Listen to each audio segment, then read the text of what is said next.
नमस्कार। Government college Ramganj मंडी में के यूट्यूब चैनल पर आपका स्वागत है।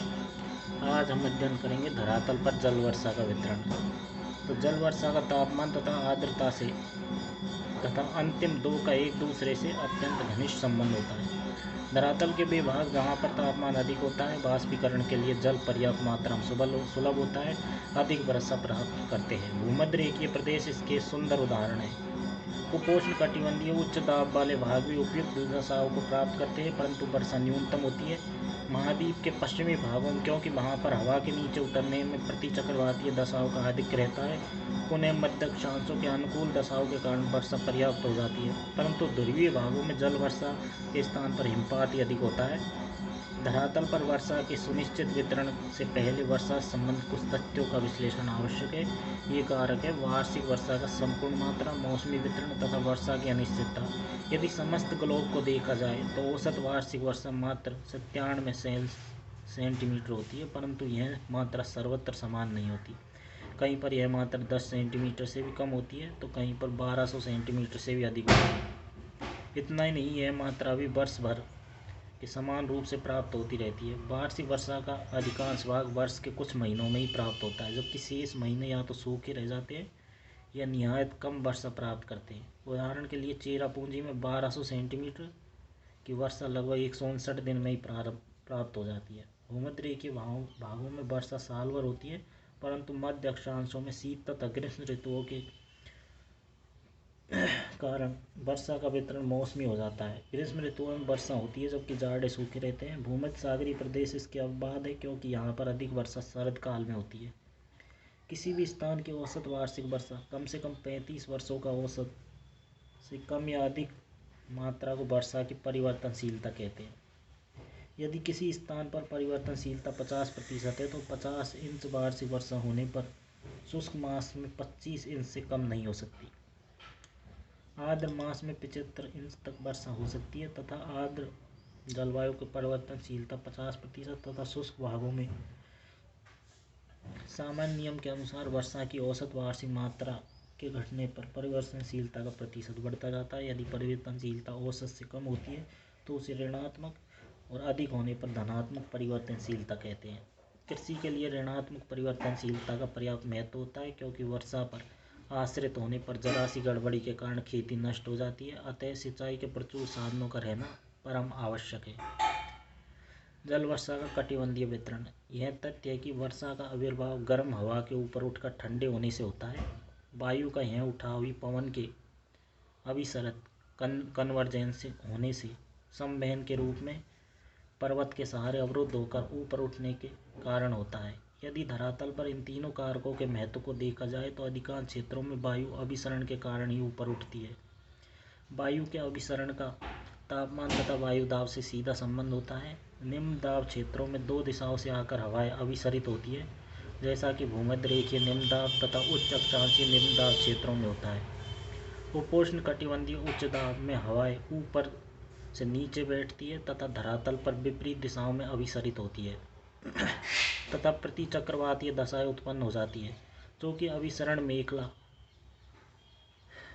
के रूप में होती है। अतः वर्षा का वितरण भी मेखला के रूप में ही होता है।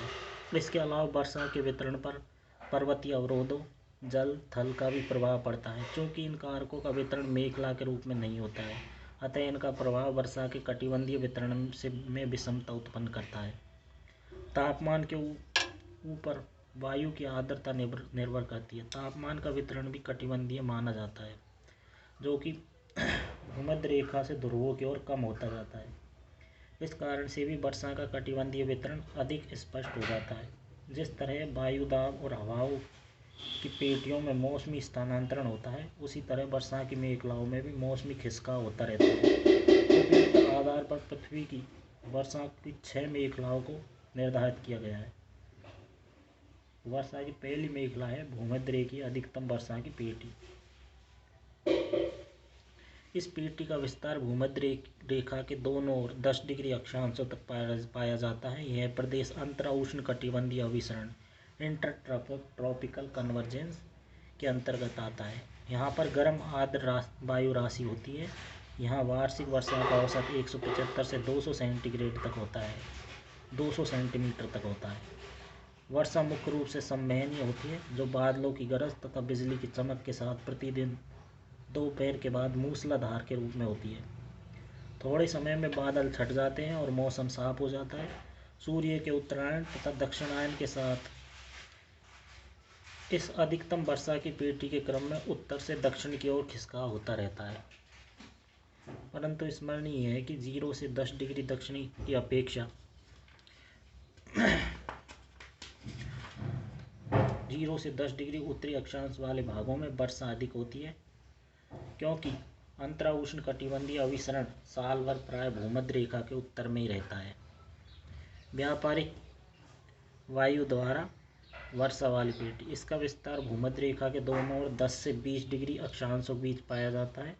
यह प्रदेश व्यापारिक हवाओं की पेटी में आता है, जो सागरों के ऊपर आने के कारण महाद्वीपों के पूर्वी भाग में वर्षा करती है, परंतु महाद्वीपों के ऊपर चलने के कारण पश्चिमी भाग शुष्क हो जाता है, जिस कारण मौसम सूखा होता है तथा रेगिस्तान पाए जाते हैं। इन्हीं अक्षांशों में मानसूनी प्रदेशों में पर्याप्त वर्षा होती है।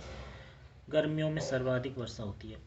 उपोष्णकटिबंधीय न्यून वर्षा की पेटी, इनका विस्तार भूमध्य रेखा के दोनों ओर 20 से 30 डिग्री अक्षांशों के मध्य पाया जाता है, जहाँ पर हवा ऊपर से नीचे उतरती है तथा उष्ण दाब बनाने के कारण धरातल पर दो विपरीत दिशाओं में चलने लगती है। फलस्वरूप प्रति चक्रवातों का निर्माण होता है, जिससे वर्षा नहीं हो पाती है। यहाँ वर्ष भर औसत 90 सेंटीमीटर वर्षा है। उल्लेखनीय है कि इन्हीं अक्षांशों में विश्व के सभी उष्ण रेगिस्तान पाए जाते हैं, जहाँ पर वर्षा का औसत 25 सेंटीमीटर से भी कम होता है। इस पेटी का औसत इसलिए अधिक हो जाता है कि महाद्वीपों के पूर्वी भागों में सागर के ऊपर से आने वाली आर्द्र व्यापारिक हवाएं तीव्र वर्षा प्रदान करती है। अधिकांश वर्षा ग्रीष्मकाल में होती है, जबकि सर्दियाँ सूखी रहती है। भूमध्य सागरीय वर्षा वाली पेटी, इसका विस्तार 30 डिग्री से 40 डिग्री अक्षांशों के बीच दोनों गोलार्धों में पाया जाता है, जहाँ पर वर्षा शीतकाल में पछुआ हवाओं के द्वारा चक्रवातों से होती है। वर्षा का वार्षिक औसत 100 सेंटीमीटर होता है। गर्मियाँ सूखी व्यतीत होती है, क्योंकि इस भाग में व्यापारिक पवनों के प्रदेश में आ जाते हैं और प्रति चक्रवातीय दशाएं इन्हें प्रभावित करती है। मध्य अक्षांशीय अधिक वर्षा की पेटी, दोनों गोलार्धों में 40 से 60 डिग्री अक्षांशों के बीच पछुआ हवाओं के कारण 100 सेंटीमीटर से 125 सेंटीमीटर तक वर्षा होती है। इन्हें द्वितीय अधिकतम वर्षा की पेटी कहते हैं। महाद्वीपों के पश्चिमी भागों में वर्षा अधिक होती है तथा आंतरिक भागों में घटती जाती है। उत्तरी गोलार्ध की अपेक्षा दक्षिणी गोलार्ध में वर्षा अधिक होती है। यहाँ पर ध्रुवीय तथा पछुआ हवाओं के मिलने के कारण चक्रवातों का निर्माण अधिक होता है, जिससे जाड़ों में सर्वाधिक वर्षा होती है। इन भागों में वर्षा दीर्घकालीन होती है, परंतु हल्के रूप में होती है। ध्रुवीय निम्न वर्षा की पेटी, 60 डिग्री अक्षांश से ध्रुवों की ओर वर्षा की मात्रा घटने लगती है और 75 डिग्री अक्षांश के आगे वार्षिक वर्षा का औसत 25 सेंटीमीटर रह जाता है। अधिकांश वर्षा हिमपात के रूप में होती है।